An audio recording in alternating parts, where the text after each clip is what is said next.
Hey everybody, welcome to another game of War Machine. I'm Lightem'up, Donald here. I've got a battle between Skorne and Cygnar. I'm going to have a couple battle reports coming out here. I hopefully can get them done today, but if not, they'll be put up in the next day or two. I've got a scramble in at War Machine Weekend, so this is going to be 3 battle reports from that scramble. Scramble is just a short 8-man tournament that you take one list and you play one scenario, all 3 games, and we'll see how it goes. The first game here is you see my opponent's bringing a Haley 3 list, and he's got a max unit of trenchers in there for the smoke cloud. He's got Thorn because he's the best arc node in the game. Stormclad, an Ironclad, and a Centurion. So he's bringing a lot of beef with the Haley unit. Junior bringing the Charger for that Arcane shield, and then Chargers are just good with the double boosted shots. Stormblade Captain, and then Arcane Tempest Rifleman, and Gobber Tinker to fill out the points. Not an awful lot going into his list. It's pretty straightforward. You got a lot of meat. You got a lot of shooting going on with the trenchers, and the Stormclad has his assault shot, and then the Charger with his double boosted shots, and the Arcane Tempest Rifleman with his cool deadly shot ability. On my list, I came to War Machine Weekend. We did this game on a Saturday, and on my way up I decided to put together a Xerxis 1 list, and I just said I was going to play him all day, so it worked out well. Xerxis 1 put in Tiberion because Tiberion is just amazing. Despoiler with his free upkeep allows Xerxis to camp more and potentially cast Rift if necessary. Got that min unit of Karax in there because I'm still stuck with a min unit until I can get the other 4 members of a max unit panicked. Got the full Ferox, with Tyrant Rhadeim, the solo. Got the Totem Hunter in there for a little extra bit of scenario pressure and kind of pick off some things in the back. Really, the only reason I threw him in there was because I like the Totem Hunter and I wanted to get him on a list, so I figured, what the heck. On to the game itself. Alright, so the tournament was going to be using the same scenario all 3 games, and the scenario is Taken Hold with the 2 flags. Used to be called Close Quarters. So this table here, I went and I won first turn and decided to take the first turn, or won the roll and decided to take the first turn. My opponent took the side, giving him a trench to hide in, though that trench won't do too much because I think it actually ended up being inside the kill box. But he will be able to hide behind the forest. So deployment is pretty standard. I got the Totem Hunter there on my left. He's actually going to end up praying the Arcane Tempest Rifleman, so I can take him out as quickly as possible. I got the Ferox there set up, kind of able to go towards his flag in case I can get some early control points, and then the Karax on my side are going to be going up on my side of the flag to prevent him from taking my flag, because they're kind of a pain in the butt to remove. Defense 14 against the charge, and arm 19 with the shield wall. So, and then the spoiler and my beast all in the middle. So on to my opponent's basically pretty even. He's got the Centurion on one side with the Ironclad, and then the Stormclad, the Thorn, and Charger all on the other side, and then the trenchers up front. Starting the game dug in.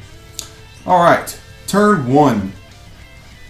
I basically just run everything up. I keep the I run the Totem Hunter as far as he can get without getting into the 18-inch aim range of the.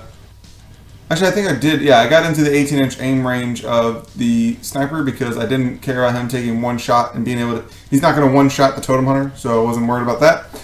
Ran the Karax up and put Defender's Ward up on them. Put Tactical Supremacy on the. Put Defender's Ward on the cats. I'm just going to call them the cats from now on. I put Tactical Supremacy up on the Karax, the shield wall unit on my right flank. Despoiler ran all the way up to as far as he could get with Rush to get some early scenario pressure. I think his Arcane Suppression Animus is going to be very important for this game because Haley 3 likes to cast a lot of spells, especially Junior casting her Chain Blast, and then the Slam spell from either the little one or Mama. I'm not sure which one does the Slam spell. So making them cost 1 more will be very important. My opponent's turn, you'll notice that none of my cats ended up dying. He did assault into them, and thanks to Rhadeim, a couple of them were able to dodge away. The Ironclad moved up to protect the Rifleman, and the Rifleman just took a shot into one of the cats and did auto 3 points of damage to one of the cats there. Centurion moved up and polarity fielded to prevent the cats from charging into him. And then everything else just positioned on his side. He put up the Temporal Flux, obviously, and put out his 2 baby Haleys, or baby and Mama Haley. Alright, so my turn 2. Got a little bit of work done this turn. I was able to charge, actually ended up charging into Ironclad with Totem Hunter and did a few points of damage, and then moved behind. I think I jumped into his back arc and just did a couple points of damage because I was too far to get to the Rifleman. Had a couple of cats charge into the Ironclad and did decent damage. I went ahead and stirred their blood, give them the +2 damage on their attack rolls. Their damage rolls, I should say. A couple of the other cats cleared out a good bit of the trencher infantry there in the middle. The Ferox there on the Karax there on the right flank were able to clear out a lot of the trenchers. And then Despoiler just moved up, staying behind the forest and putting up his Arcane Suppression Animus. And then moved Tibbers into a good spot to be able to take whatever he sends in. If he sends something in to kill the Despoiler, then Tiberion can countercharge. Or not countercharge, but counterattack. You do see I did put out 1 Rift spell, tried to kill a couple of the trenchers. Was pretty safe at this point. I'm still able to camp 1 thanks to Despoiler upkeeping one of my spells for free. I find that Xerxis has a lot that he can do with Despoiler in his list. It really opens up your options. And you see on my clock, I'm moving as quickly as I can to get through both 2 turns, and I'm only down 14 minutes. So, on to my opponent's turn 2. So you see a couple cats are missing now. He was able to knock out 2 of them, the 2 that the defender, or the, Ironclad was attacking. Centurion moved up and just polarity fielded it again. A couple of his trenchers attacked my cats, but they weren't really able to do much. One of my guys dodged away and just got out of the way. And then he did not commit anything to killing my heavies, which I am fine with. You'll see that he has Thorn over on my right flank there. He attempted to slam Tiberion over Xerxis. Unfortunately, he hasn't played against Skorne very much and did not know that Tiberion cannot be moved by a slam or pretty much almost anything else. Did take a couple shots with his charger into Tiberion to get some more points of damage onto him, but overall I'm not hurting too much, and he soaked up a lot of time on his clock trying to decide what exactly he was going to do. He did, unfortunately, move into my Arcane Suppression with his Echoes and with his Echo Haleys. So I was able to make their spells cost significantly more. So on to turn 3 for Skorne. This was a pretty brutal turn for me. You see a lot of his stuff disappeared. The Totem Hunter went ahead and charged into the Rifleman and killed him, and then sprinted, made the Junior Warcaster the next prey target. That's the shield wall token is over by the Junior. 2 of the Karax that are surviving were able to kill off another trencher. They're just really keeping that flag from really needing any help. The cats themselves were... This is after they repositioned. The 2 that had charged into the Ironclad the turn before actually did a significant amount of damage to the Ironclad. So this turn, 2 more charged into the Ironclad, and I believe... I'm not even sure they charged. They may have just walked. I think 2 of them... Oh, they walked and pounced into the Ironclad. And then the third remaining cat walked and pounced into the Centurion's back arc. And then Rhadeim went up with Stir the Blood on Rhadeim, and he went up and armor pierced the Centurion. And due to the armor pierce and the boosted pounce attacks, I was able to knock out a significant amount of the Centurion. Obviously, you see the Ironclad himself is just gone. Despoiler just kind of walked through the woods and started wailing on the Stormclad. Tiberion, the Despoiler was unable to completely kill off the Stormclad, so Tiberion charged into Thorn, killed Thorn, sidestepped, killed the Stormblade Captain, sidestepped off that, killed Thorn, sidestepped off that, and was able to finish off the Stormclad. So, sorry, there's a lot of stuff that went on that turn.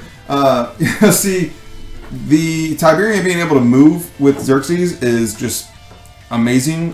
Being able to do overtake, getting overtake off of the bond he has with Xerxis just comes in so handy. I mean, it's one of the best, it might be one of the best bonds we have in Skorne right now. I mean, he was even able to engage the Charger doing that, so the Charger is pretty much useless at this point. I did pop my feet this turn. That's getting a lot of extra damage on the Centurion, got a lot of extra damage on the Stormclad, and that was what really allowed me to kill Thorn and the Stormclad and the Captain, and do a ton of damage to the Centurion. Not a lot of things got base to base. You know, Tiberion's not base to base with anything, but that's okay. Not a lot of stuff can threaten him at this point. My opponent's turn, his retaliation was minimal. He's really down to only a little bit. He turned his Centurion to start taking some whacks and missed one of my cats, who just dodged out of the way. I believe I took out his Cortex with the hit from Rhadeim, so he didn't have any focus. The Junior gave a couple focus to the Charger, and the Charger attempted to hurt Tivers, but really couldn't do much. And then Grandma Haley attempted to come up and, Baby Haley attempted to come up and wail on this the Gladiator and attempt to hurt me, and just wasn't able to do anything. Wasn't able to do enough damage to really matter. I think he only did about 2 points of damage to me total. And then on to my turn. Alright, so the Skorne turn, I was able to finish off the Centurion and then get Rhadeim base to base with my opponent's flag, so I'm going to be able to score 1 control point on this turn.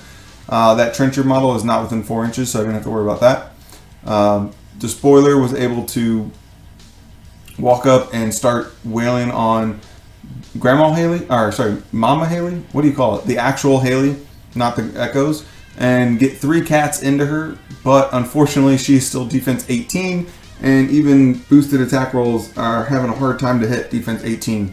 We need 12s to hit. So that was a little bit difficult. Did kill off one of the Echoes, and the other Echo is engaged. She's not going to be doing an awful lot. I'm not really concerned with her. Oh, sorry. I was trying to figure out. I forgot. Tiberion frenzied on that turn, and I believe I didn't have enough. I had too much fury out on the board, so Tiberion ended up frenzying, and he just smacked the Charger one time, which hurt the Charger but didn't kill him. And then the Despoiler didn't have all of his fury available to him, so I just ended up putting up Arcane Suppression and attempting to hit with one of my 3 initial swings.